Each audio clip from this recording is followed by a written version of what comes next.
Have you ever stood in a crowded room, music pulsing, glasses clinking, laughter spilling over like champagne foam, and felt an inexplicable hollowness? Not the kind of discomfort that comes from shyness or dislike, but a deeper, quieter alienation. Your eyes scan the room, smiles flash like camera shutters, conversations swirl in loops, hands gesture in choreographed movements. Yet something in you knows, beneath the brightness, something essential is missing. The words dance, but never sink, the laughter rings, but never roots itself in anything real. You laugh when they laugh, nod when they nod, sip your drink at the right moments. Outwardly, you blend in.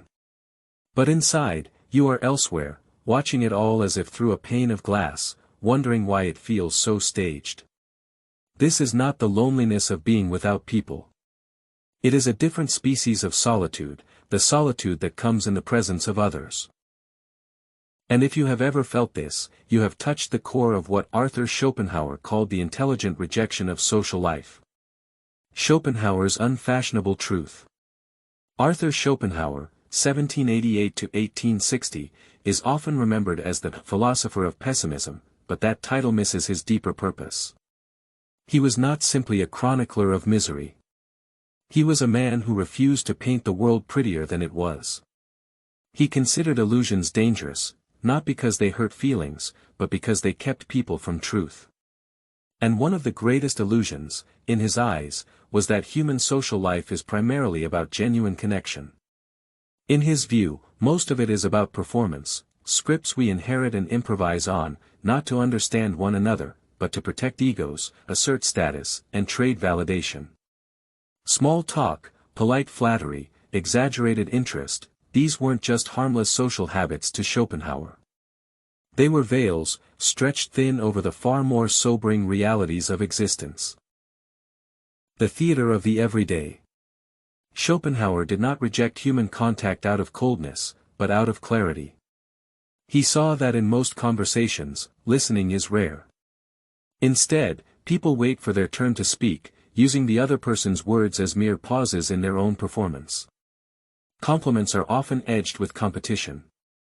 Laughter becomes currency, bought and sold for belonging.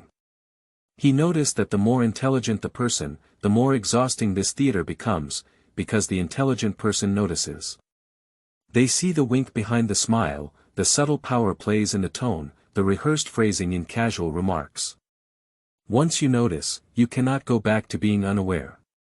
To stay in the game means playing a role you no longer believe in, and that is a slow erosion of the self. The more unintelligent a man is. Schopenhauer once wrote, the more unintelligent a man is, the less mysterious existence seems to him. It's a short sentence, but it contains a universe. To live contentedly on the surface of things, to be satisfied with small amusements, gossip, and daily trivia, requires a certain blindness. Not stupidity in the vulgar sense, but an unawareness that shields one from the deeper, harder truths of life. For the thinking mind, that shield is gone. They see the cracks in the wall and cannot pretend otherwise. They see that beneath the everyday dance of, "How are you?" and "I'm fine," there lies the raw, unanswered reality of our existence. Why are we here? Why do we suffer? Why does everything we love eventually fade? And when you carry such questions inside you, shallow conversation doesn't merely bore you, it interrupts you. It drags you away from the far more urgent dialogue you're having with yourself. Solitude as wholeness, not absence. Here is where Schopenhauer's philosophy takes a decisive turn. Solitude, he argued, is not the absence of life, it is life stripped of noise. In solitude, you are not performing. There is no audience to please, no script to remember. Your mind can move at its own pace, slowing down, wandering, lingering over an idea without the fear of losing someone's attention. You can read without rushing, think without interruption, and exist without bending yourself into a shape that will fit the room. For the intelligent person, solitude is not a retreat, it is a return. The price of awareness. But Schopenhauer was too honest to romanticize solitude entirely. He knew it carried a cost, and that cost was awareness. To be intelligent is to be unable to ignore life's impermanence. You see how desires never truly end, how satisfaction fades the moment it arrives, how the mind invents new cravings before the old ones have cooled. This is what Schopenhauer called the will. A blind, relentless force that drives every living thing to perpetual striving. Most people accept this as normal. They call it ambition, progress, or success. But to the awakened mind, it is a treadmill. And the moment you see it as a treadmill, every step begins to feel heavier, because you know where it leads, nowhere final. Suffering as a refining fire. And yet, this realization contains the seed of liberation. Once you understand that the will's demands are endless, you can stop mistaking them for the meaning of life. You can detach, not in bitterness, but in clarity. Suffering becomes a teacher, burning away the trivial and leaving only what is essential. You stop chasing applause. You stop arranging your life around the preferences of the crowd. You stop trading inner peace for outer approval. Detachment as sovereignty. Schopenhauer's rebellion against the crowd was not loud or aggressive, it was quiet, almost invisible. It began with refusing to play by the crowd's rules, what to value, what to desire, what to envy. Detachment, for him, was not a deadening of the soul, but the reclaiming of it. It meant living according to your own compass while the rest of the world orbits its idols. Misunderstood withdrawal. To withdraw from society is to invite misunderstanding. People will label you antisocial, arrogant, bitter, or broken. But Schopenhauer would say these accusations reveal more about the accusers than the accused. People fear solitude not because they dislike being alone, but because it forces them to meet themselves without distraction. And for many, that meeting is unbearable. The solitary person does not reject others out of hatred, they simply have no need to hide behind them. Their relationship with themselves is not adversarial, but sustaining.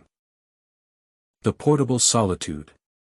The beauty of true solitude is that once you cultivate it, you can carry it anywhere. It becomes a kind of invisible armor.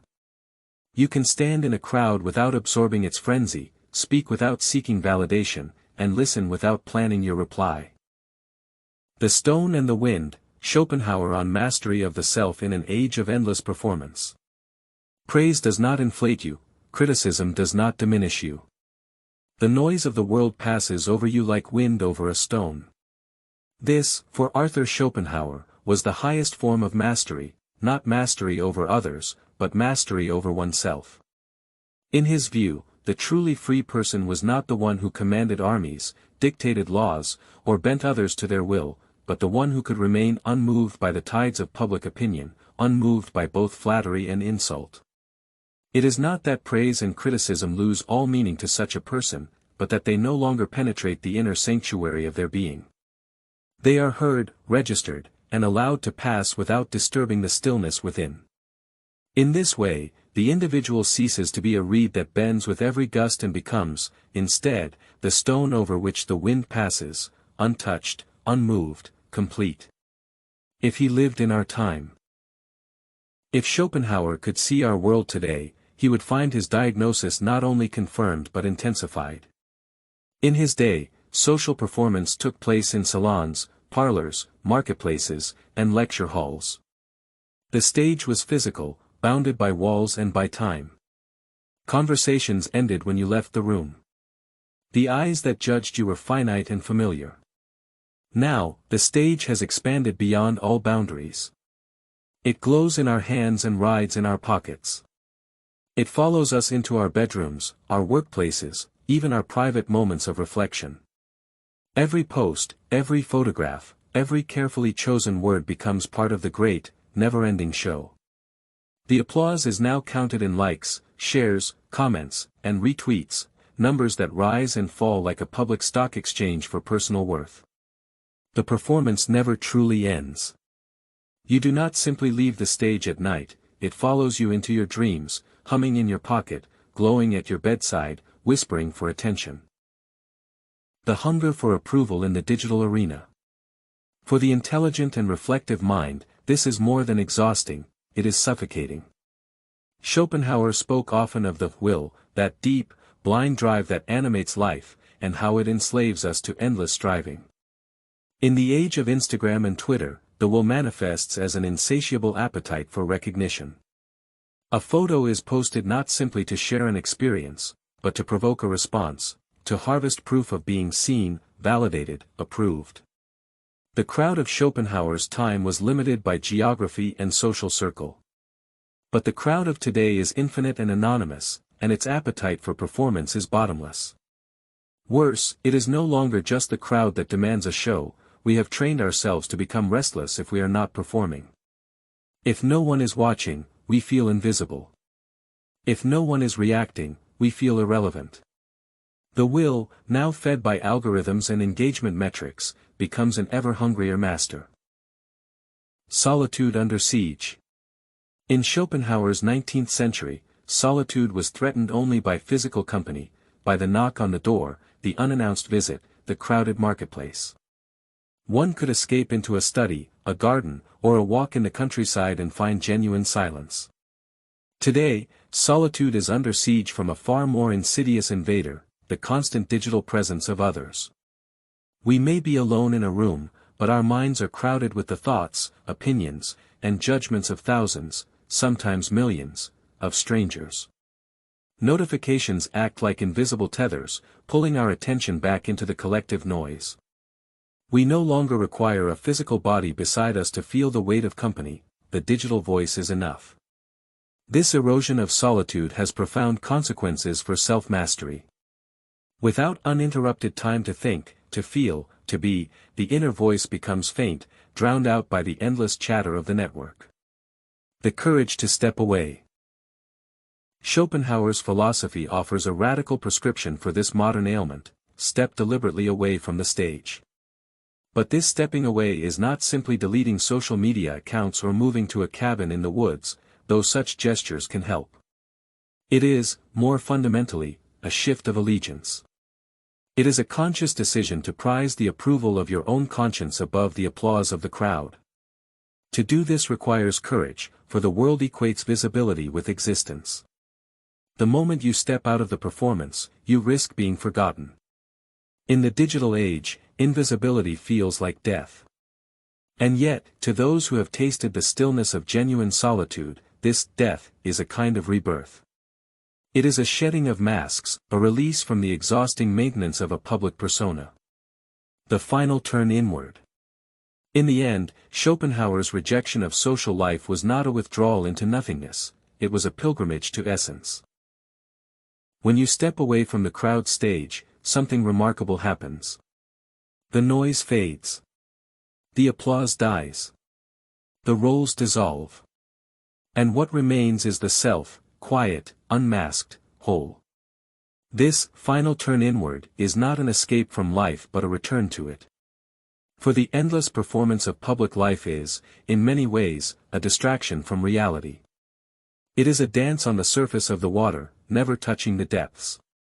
To withdraw from the performance is not to abandon life, it is to stop mistaking the performance for life. The real question. The question is not why withdraw from the performance. The real question is why give so much of yourself to it in the first place. The applause of the crowd is sweet but fleeting. It is conditional, dependent on your continued obedience to its tastes and demands. Praise lasts until the next performance. Criticism lasts only until someone else becomes the target. Neither is a true reflection of your worth. Neither can tell you who you are. When you anchor your sense of self in such things, you live in a perpetual storm, tossed this way by praise, that way by blame. But when you anchor in your own judgment, your own values, the storm may rage, but you remain still. The stillness that begins life. Once you have tasted the stillness of your own mind, the world stage feels less like life, and more like a distraction from it. This stillness is not the absence of motion but the presence of clarity. It is a mind unclouded by the projections of others, a heart unburdened by the demand to perform. It is here, in this inner stillness, that life does not end. It begins. Living the philosophy today. How does one live this way in an age that monetizes attention, rewards outrage, and measures worth in metrics? The answer is not a single grand gesture, but a practice, a discipline of thought and habit. Limit the stage, choose fewer places to perform. Not every thought, image, or moment needs to be shared. Create private victories, do things that bring satisfaction without an audience. Read a book, learn a skill, cook a meal, without posting proof. Embrace discomfort of invisibility. At first, stepping back will feel like loss. Sit with it. Let the craving for approval pass without feeding it. Seek depth over applause, invest in conversations and relationships where you can speak freely, without performing. Remember the stone: when praise comes, let it pass. When criticism comes, let it pass. You are neither inflated nor diminished. Schopenhauer's quiet defiance. In the 21st century, where attention is currency and performance is survival, Schopenhauer's stance is almost rebellious. His quiet defiance says, "I will not measure myself by your applause. I will not live at the mercy of your opinion. I will belong to myself." This is not the arrogance of believing oneself beyond all criticism, but the humility of recognizing that both praise and blame are often projections. Reflections not of reality, but of the crowd's passing mood. And so, like the stone, you remain. The wind may howl, the dust may swirl, but you endure, unchanged, patient, whole.